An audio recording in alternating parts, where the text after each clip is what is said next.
नमस्कार, आप सभी का स्वागत है आरपीएस 24 स्टडी में। आई होप कि आप लोग भी अच्छे होंगे, मस्त होंगे, आप लोग स्वस्थ भी होंगे।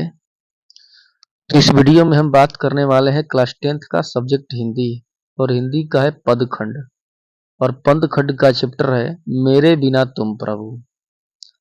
और इस चैप्टर का सभी हम लोग वीवीआई ऑब्जेक्टिव क्वेश्चन को कवर करेंगे। तो शुरू करते हैं वीडियो। पहला क्वेश्चन है, मेरे बिना तुम प्रभु के कवि हैं, यानी जो मेरे बिना तुम प्रभु कविता है उसके लेखक कौन है? तो उसके लेखक है Rainer Maria Rilke. Rainer Maria Rilke. दूसरा क्वेश्चन है कि मेरे बिना तुम प्रभु कविता का हिंदी रूपांतरण किसने किया? मेरे बिना तुम प्रभु कविता का हिंदी रूपांतरण किसने किया? इसका आंसर हो जाएगा धर्मवीर भारती। धर्मवीर भारती। इसके बाद अगला क्वेश्चन है, मेरे बिना तुम प्रभु कविता किस भाव की है? मेरे बिना तुम प्रभु कविता किस भाव की है? तो आंसर होगा सी, भक्ति भाव की। भक्ति भाव की। चौथा क्वेश्चन है, मेरे बिना तुम प्रभु कविता में प्रभु की पादुका कौन है?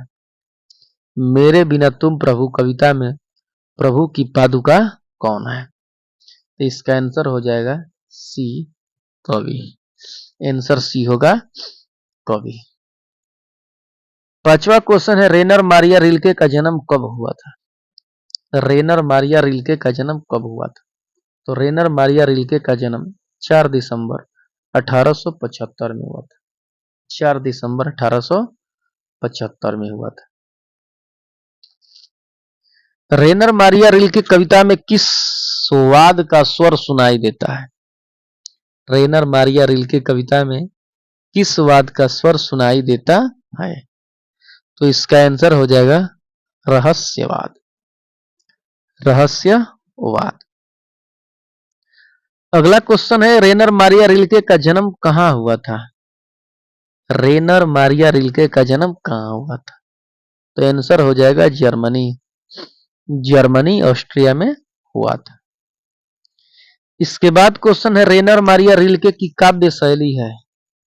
रेनर मारिया रिल्के की काव्य शैली है, आंसर होगा गीतात्मक। ऑप्शन नंबर ए हो जाएगा, गीतात्मक। नौवां क्वेश्चन है, रेनर मारिया रिल्के अपने न होने की स्थिति में प्रभु को कैसा पाता है? रेनर मारिया रिल्के अपने न होने की स्थिति में, अपने न होने की स्थिति में प्रभु को कैसा पाता है? आंसर होगा बेघर और निर्वासित। बेघर और निर्वासित। इसके बाद 10वां क्वेश्चन है, रेनर मारिया रिल्के किस भाषा के कवि हैं?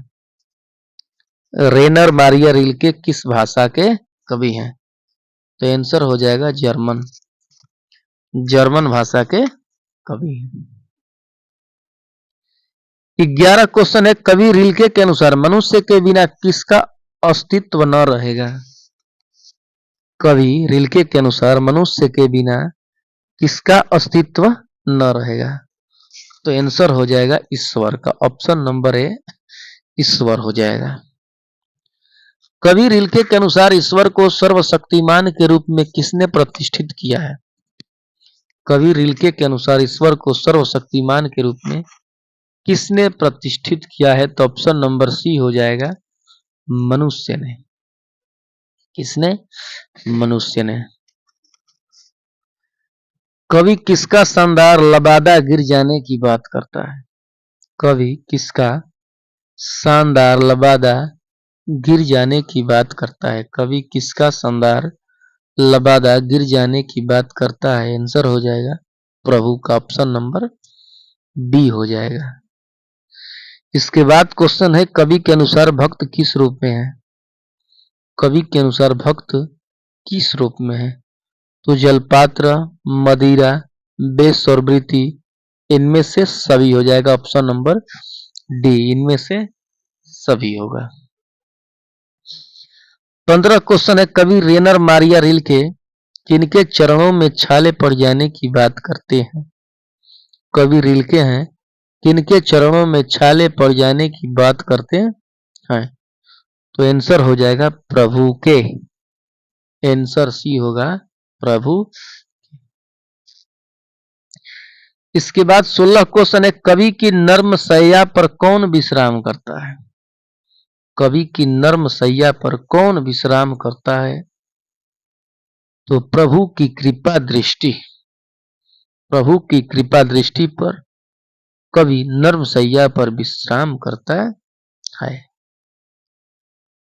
17 क्वेश्चन है, किसे खोकर ईश्वर अपना अर्थ खो बैठेगा? खो बैठेंगे। किसे खोकर ईश्वर अपना अर्थ खो बैठेंगे? किसे खोकर के ईश्वर अपना अर्थ खो बैठेंगे? आंसर होगा सी, भक्त। यानी भक्त को खोकर ईश्वर अपना अर्थ खो बैठेंगे। मेरे बिना तुम प्रभु शीर्षक कविता किस भाव की है? मेरे बिना तुम प्रभु शीर्षक कविता किस भाव की है? तो आंसर हो जाएगा बी, भक्ति भाव की। आंसर होगा बी, भक्ति